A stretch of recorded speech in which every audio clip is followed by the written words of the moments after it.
recorrer à primeira orientação para nós aqui nessa noite. Se as memórias são produto, ou se as nossas emoções são produto das nossas memórias, logo eu preciso aprender uma coisa muito séria aqui. Memórias são insubstituíveis, irmãos. O trauma que você viveu na infância, a escassez que você viveu na infância, a ausência de pai ou de mãe, causaram em você algum tipo de desarranjo. E esse desarranjo está aí, esse trauma está na sua mente. E a psicologia, a ciência diz que as memórias não podem ser apagadas, mas as memórias podem ser substituídas. Deus tem uma palavra para nós aqui nessa noite. Tem um pouquinho de paciência? Deixa eu construir esse negócio aqui rapidinho. Então as nossas memórias, elas geram as nossas emoções. E as nossas emoções é o meio pelo qual nós reagimos no dia atual, diante do cenário que nos advém no presente. Amém? Muito bem. Então Jeremias está dizendo: eu preciso fazer um trabalho na minha memória. Eu preciso fazer um trabalho para que as minhas emoções e as expectativas de vidas diante do cenário que eu estou vivendo venham mudar. Senão eu vou ter um colapso emocional, eu vou ter uma depressão, eu vou surtar. E a primeira observação que o profeta faz é que ele precisa reter. Em algumas traduções tem lembrar, ou seja, lembrar de coisas boas que já passaram. Primeiro ponto que nos fazem romper e vencer as memórias negativas é nós nos lembrarmos de coisas boas. O nome disso é reforço emocional. Quando você começa a recorrer na tua mente de coisas que Deus já fez na tua vida, para que você possa arranjar uma força que você não está tendo no momento, diante desse deserto que se levantou diante de você no presente. E aí Jeremias vai usar o primeiro recurso. Ele vai dizer: eu preciso munir a minha mente de boas memórias. E aí eu imagino o profeta andando pelas ruas de Jerusalém, vendo as cinzas das casas, os homens sendo levados cativos, algemados para o cativeiro babilônico, as mulheres sendo violentadas, as crianças sendo levadas para uma educação nova, em uma nova pátria, a ameaça da destruição e da extinção do povo de Deus na região de Israel. E em meio a esse cenário, ele começa a se lembrar da chamada de Deus a Abraão. Um dia Deus chamou Abraão, fez uma promessa para ele: em ti serão benditas todas as famílias da terra, Abraão. Um dia Deus chamou Abraão, e quando disse que ele seria pai de uma grande nação, Sara era estéril, porque Deus precisava participar do processo. Sem a participação de Deus o negócio não anda bem. E aí Deus abre a madre de Sara, e Sara gera um filho. A primeira esposa de Isaac também tem a madre fechada, e Deus mais uma vez intervém para fazer valer a sua promessa. A matriarca principal de Jacó também tem a madre fechada, e Deus mais uma vez abre a madre para fazer valer a sua palavra. Um grande povo vai se levantar. Eu imagino Jeremias refrigerando a sua alma e a sua mente, e trazendo à memória naquele momento a saída do povo de maneira pujante da terra do Egito, vendo o povo se deparando diante do Mar Vermelho, e Moisés clamando a Deus no estreito chamado Pirairote, entre duas montanhas, e um poeirão vindo atrás deles, os exércitos de Faraó, para os caçar deserto afora. E quando eles olham para frente, eles só veem um mar. E Moisés clama a Deus. Deus pergunta: o que você tem na mão? Moisés: eu tenho um cajado. Deus diz: estende sobre as águas. E o texto diz: no mesmo momento Deus começou a operar. Jeremias se lembra que Deus soprou um vento oriental e o mar se abriu, e o povo de Israel passou a pés enxutos. Glória a Deus. Deixa eu dar uma palavra para alguém aqui nessa noite. Deixa eu dar uma palavra. Quando Moisés estende o cajado sobre as águas, a Bíblia diz que Deus sopra um vento oriental. E o vento oriental não vem da banda do Egito, porque Egito é África e África é Ocidente. O vento oriental vem da região do deserto do Sinai, da região da Palestina. Portanto é um vento que sopra de lá para cá. Então Moisés está com a mão estendida sobre as águas, e Deus está trabalhando. Êxodo capítulo de número 13, verso de número 21 diz que o vento soprou a noite inteira. É por isso que o salmista diz no Salmo de número 30, verso de número 5: o choro pode durar uma noite inteira, mas pela manhã, oh glória, a alegria virá. O mar se abre de lá para cá, e eu já abro aspas para dizer para alguém aqui nessa noite: você pode não estar vendo, mas Deus está trabalhando. Você pode não estar percebendo humanamente falando, mas o seu Deus já está entrando nesse processo. Esse Deus já está entrando com livramento. E se eu fosse você, eu pegava essa palavra nessa noite aqui. Então Jeremias vai começando a refrigerar e oxigenar a sua mente. E eu imagino Jeremias lembrando do povo caminhando pelo deserto, e Deus provendo maná, Deus provendo o refrigério com a nuvem durante o dia, e a coluna de fogo para crescer a marcha durante a noite. Eu imagino Jeremias se lembrando do quanto Deus foi fiel com este povo, e quando tiveram sede no meio do deserto, Deus fez brotar água da rocha. Eu imagino Jeremias lembrando da batalha que houve entre os reis de Moabe, que subornaram um profeta para proferir palavras contrárias à marcha do povo. Mas Deus mudou a mente do profeta, mudou a profecia. O povo venceu a guerra, prevaleceu porque Deus era com eles. Jeremias está oxigenando a sua mente. Quero reter na memória aquilo que me dá esperança. Eu não sei como você entrou aqui nessa noite, mas eu sei que Deus tem uma palavra para você neste lugar. Aleluia. Eu imagino Jeremias vendo o povo cruzar o rio Jordão, cheio pelas suas ribanceiras. Deus para as águas, a arca vai na frente, o povo toma posse da terra. Eu imagino Jeremias lembrando das vitórias que foram dadas da parte de Deus ao povo na conquista da terra. Batalhas impossíveis foram vencidas para que o nome do Senhor fosse glorificado e a promessa chegasse ao povo de Deus que marchou pelo deserto. Eu imagino Jeremias lembrando dos juízes e vendo Gideão vencendo um exército de midianitas para promover uma libertação na nação de Israel.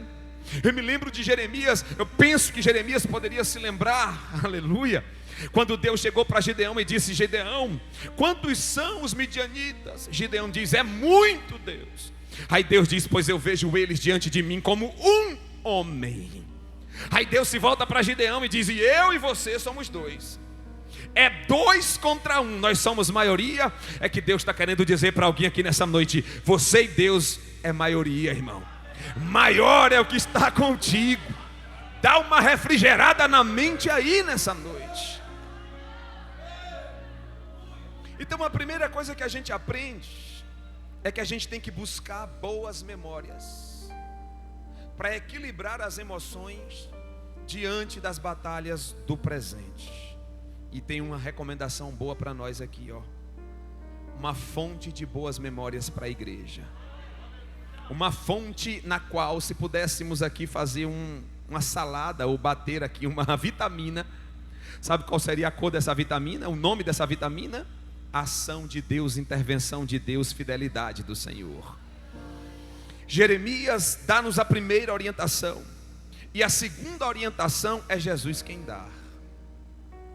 João capítulo de número 14, porque a psicologia diz que você tem que buscar boas memórias no passado, mas você também deve ir no futuro, começar a ter expectativas positivas da vida. Você precisa equilibrar a sua vida para não sucumbir em um surto psicótico, ou para não ter emoções desequilibradas diante de momentos difíceis. E as duas orientações é: vai no passado e busca quanto Deus foi fiel com o seu povo, e quantas vezes Deus já foi fiel com você nessa caminhada da sua fé. Mas é preciso também oxigenar a mente olhando para o futuro. E aí Jesus, para fortalecer a mente dos discípulos, em João 14 ele diz: não se turbe o vosso coração, crede em Deus, crede também em mim. Na casa de meu Pai há muitas moradas. Eu vou preparar o caminho, mas eu vou voltar outra vez, a fim de vos levar para mim mesmo, para que aonde eu esteja, estejais vós também.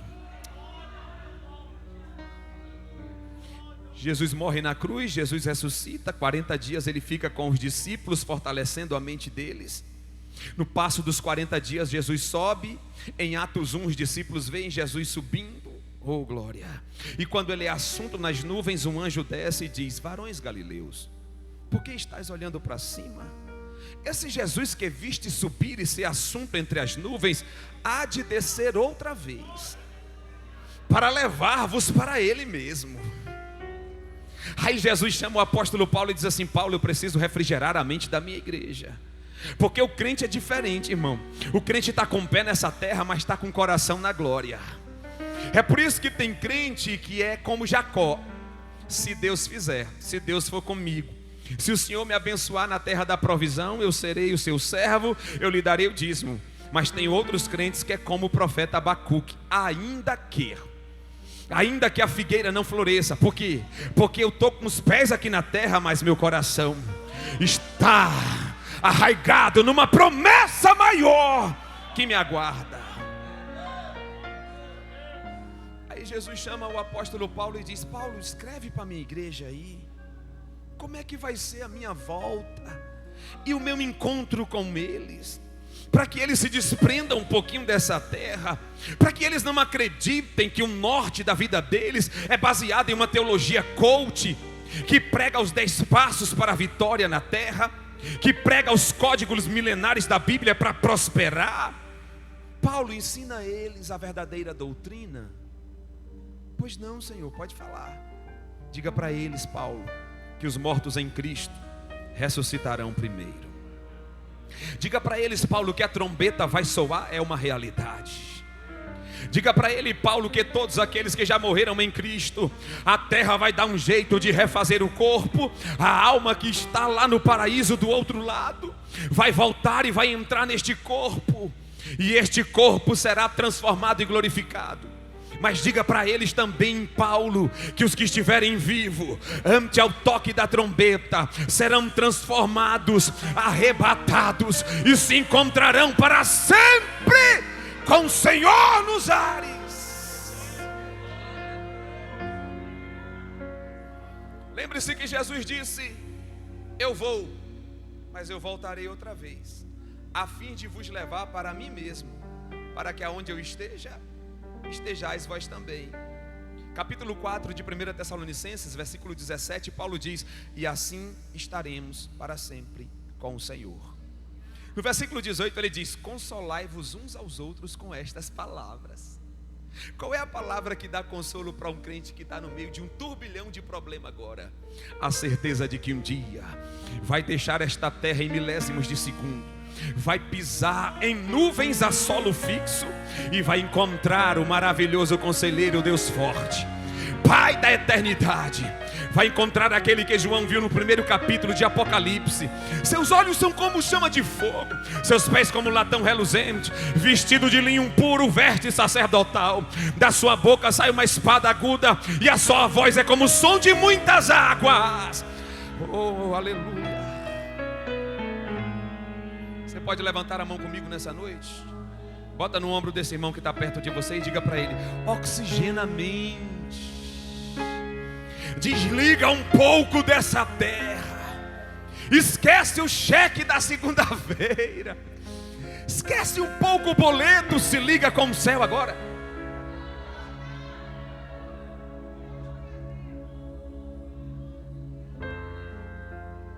Aí Jesus diz: e assim estaremos para sempre com o Senhor. Olha como vai ser. Eu vou descrever um pouquinho como vai ser depois de lá, pastora, porque toda vez que eu estou na tribulação, eu começo a pensar na cronologia do que te espera, do que nos espera. Depois que a gente encontra Jesus nas nuvens, Paulo escrevendo a 1 Coríntios capítulo de número 5, verso de número 10, Paulo diz: pois todos compareceremos diante do tribunal de Cristo, para que cada um seja julgado segundo as suas obras. Não é julgamento para salvação, porque a gente já foi arrebatado. É julgamento para reconhecimento do talento que você desempenhou na obra de Deus aqui.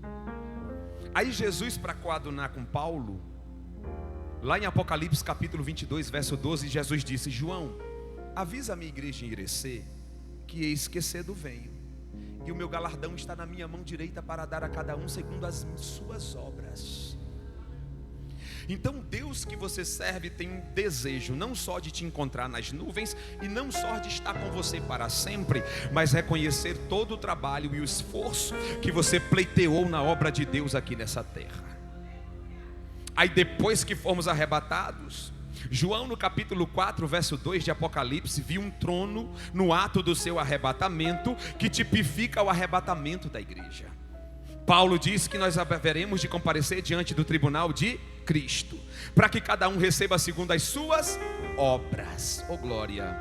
Diga comigo nessa noite: eu tenho um propósito, um ministério a desempenhar nessa terra.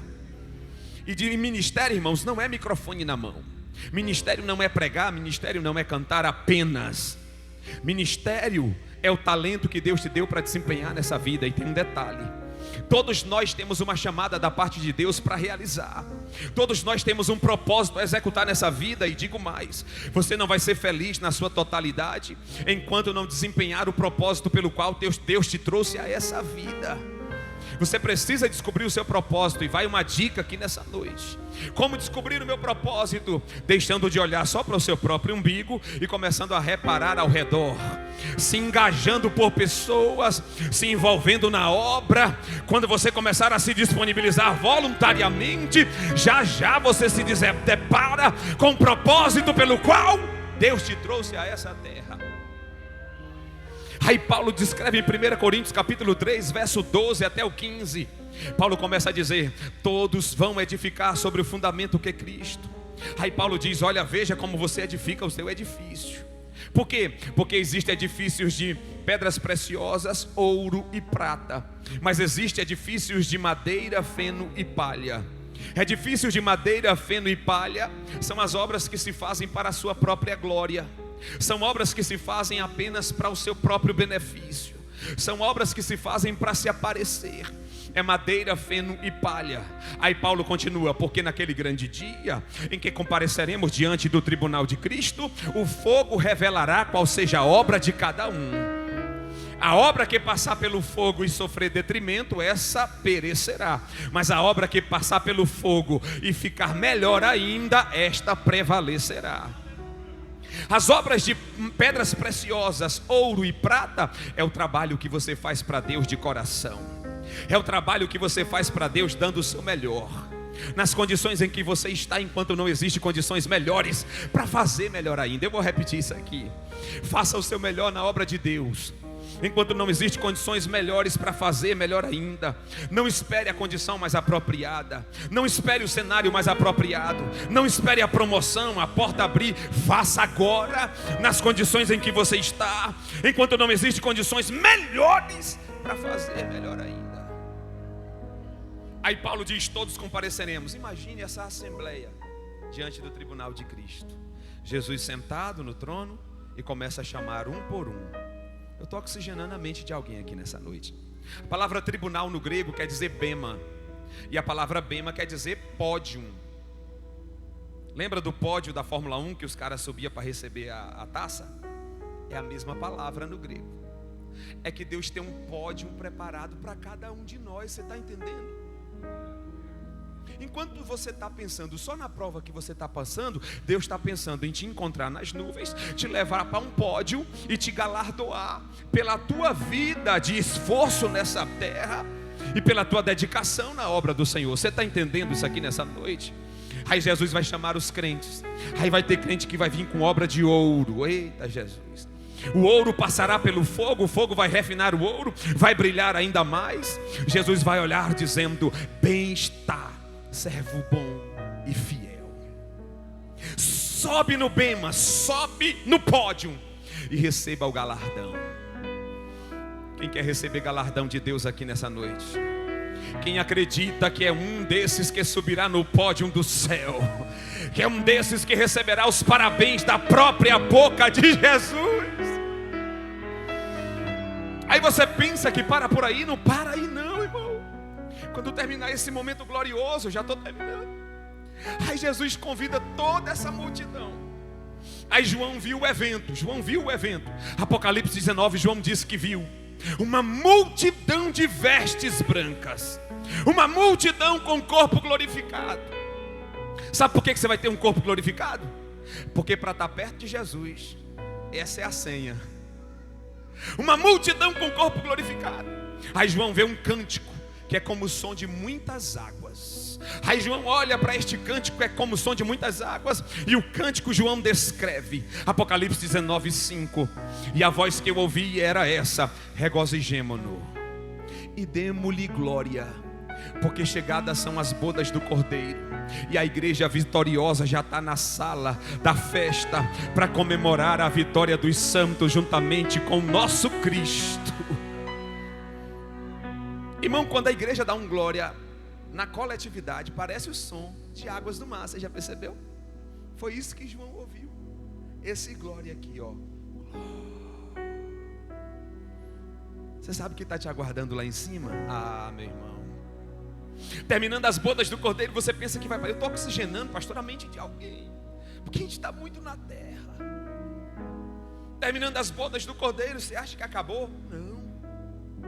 Para mim já estaria maravilhoso demais. Mas Jesus diz: agora eu quero que vocês desçam comigo na terra. Porque eu vou mostrar para um camarada lá de que quem governa a terra sou eu. Aí ele desce na terra, pega o anticristo, derrota os exércitos deles apenas com o sopro da sua boca, não tem nem guerra. Lança o anticristo no lago de fogo, é o primeiro a descer ao lago de fogo. Aí Jesus olha para todos nós, e todos nós com Jesus pairando nos ares, o mundo todo olhando para a gente e pasmado. Muitos desviados que ficaram na grande tribulação vai olhar para você e vai se arrepender amargamente, vai dizer para ele mesmo: eu poderia estar lá, brilhando, glorificado, mas eu estou do lado de cá. Você vai descer com Cristo como testemunho às nações que vale a pena ser fiel a Deus. Aí você reina com Cristo por 1000 anos. Irmão, tem gente aqui que nem casa tem. Tem gente aqui que vive de aluguel, pastora. Mas só para você ter uma ideia, quando você for arrebatado, depois do tribunal de Cristo, das bodas do Cordeiro, você vai entrar no milênio com Cristo e você vai governar o mundo com Jesus. Ei, você que não sabe o que fazer com o boleto de segunda-feira, a palavra de Deus para você é: você vai governar o mundo com Jesus. Você que está sentindo uma dor terrível, que está precisando de uma cura, que está com um diagnóstico negativo, palavra de Deus para você aqui nesta noite. O projeto de Deus para você é que você pense muito mais do que o que você está sofrendo agora. Você vai governar este mundo com Cristo, irmão. Aí você pensa que acaba aí, não acaba aí não. Aí Jesus olha para todos nós e diz assim: agora vamos inaugurar a cidade santa, que a cidade santa ainda não foi inaugurada. Aí o salmista diz, viu Jesus entrando nos portais da cidade santa. Aí o salmista diz: levantai, ó porta, as vossas cabeças, levantai-vos, ó portais eternos, para que entre o Rei da Glória. Quem é esse Rei da Glória? O Senhor forte, poderoso na batalha, porque ele já venceu o anticristo, já venceu Satanás e agora está entrando para inaugurar a nova Jerusalém. João descreve em Apocalipse 21 a cidade. Eu vi ruas de ouro, muros de cristais. Eu vi o rio da vida que alegra as moradas do Altíssimo.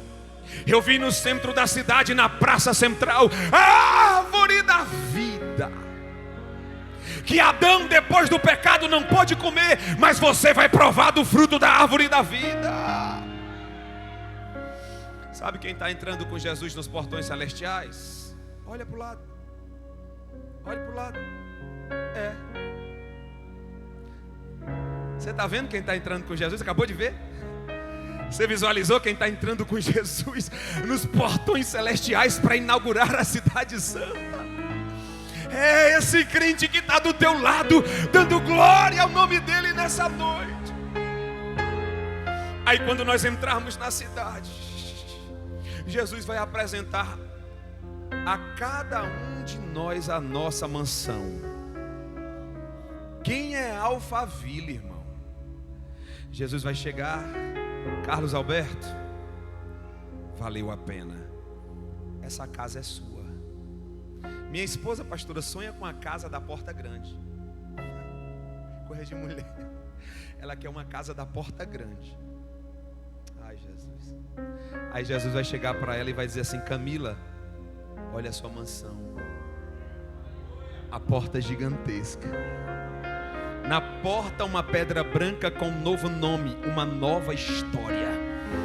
Aí João vê no capítulo 21, verso de número 4: aqui não haverá mais dor, nem pranto, nem clamor, porque as velhas coisas já passaram, eis que tudo se fez novo. Você sabe por que o piso, as ruas da cidade é de ouro? Já estou terminando. Sabe por que as ruas da cidade é de ouro? Porque o metal que nessa terra os homens se matam para ter, lá só serve para ser pisado. O que vale na Nova Jerusalém, irmão, é tu, sou eu, e a comunhão com Cristo para sempre. Então vai se cumprir o que Jesus disse, João 14:3: vos levarei para mim mesmo, para que aonde eu esteja, estejais vós também. Imagine você passeando com Jesus na Nova Jerusalém. Pense no luxo. Aí João diz assim: nessa cidade não precisa de sol, não precisa de lua. Por quê?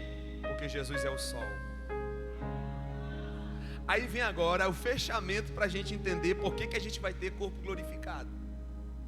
Por que você vai ter um corpo glorificado? Sem dor. Tchau matéria perecível. Tchau enxaqueca, dor nos olhos. É mais do que isso. Já é maravilhoso só em saber disso. Por que eu vou ter o corpo glorificado? Porque nós somos como a lua. Jesus é como o sol.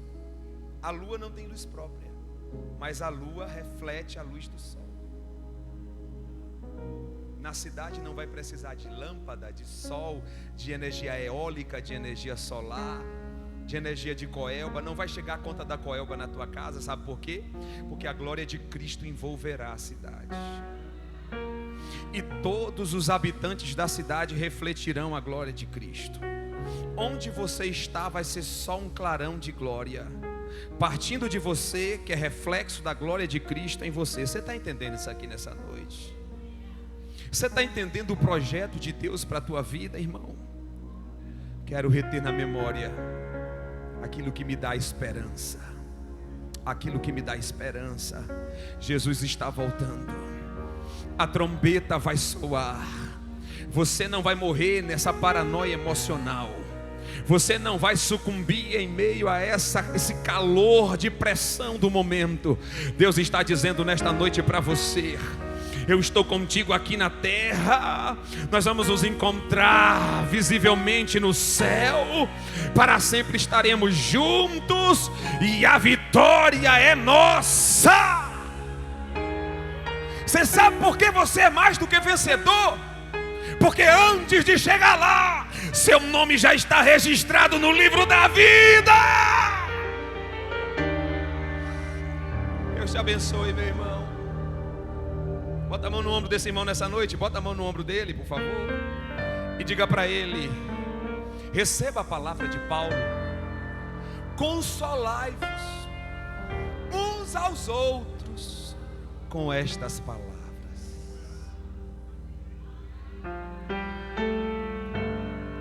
O amigo que chegou aqui a convite de alguém, ou trazido pelo Espírito Santo, não foi um acidente. Você está aqui hoje, e essa é a tua hora.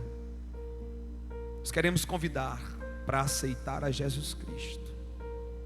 Um não crente que entrou aqui para assistir o culto hoje, faça a melhor decisão da sua vida. Tenha o seu nome escrito no livro da vida e entre nesse roteiro de vitória que eu descrevi aqui. Aonde está a primeira pessoa para Jesus? Aonde está a primeira pessoa para Jesus? Cadê a primeira pessoa? Cadê aquela cantora que estava cantando aqui? Tem 1 minuto só, 1 minuto. Cadê ela? Foi para onde? Não foi arrebatada não, que a gente está aqui. Ela não está aí não. Eu vou arriscar. João viu. Vê se é essa nota mesmo. Você me ajuda? Fica de pé só 1 minutinho. Só 1 minuto. Ou então vamos cantar Além do Rio Azul, que é mais fácil, né? além. Tá bom? A altura? Tá bom, né?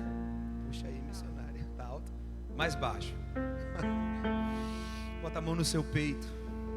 Além do rio azul, Já se veja lá, irmão. as ruas são de ouro e de cristal. Ali tudo é vida, ali tudo é paz.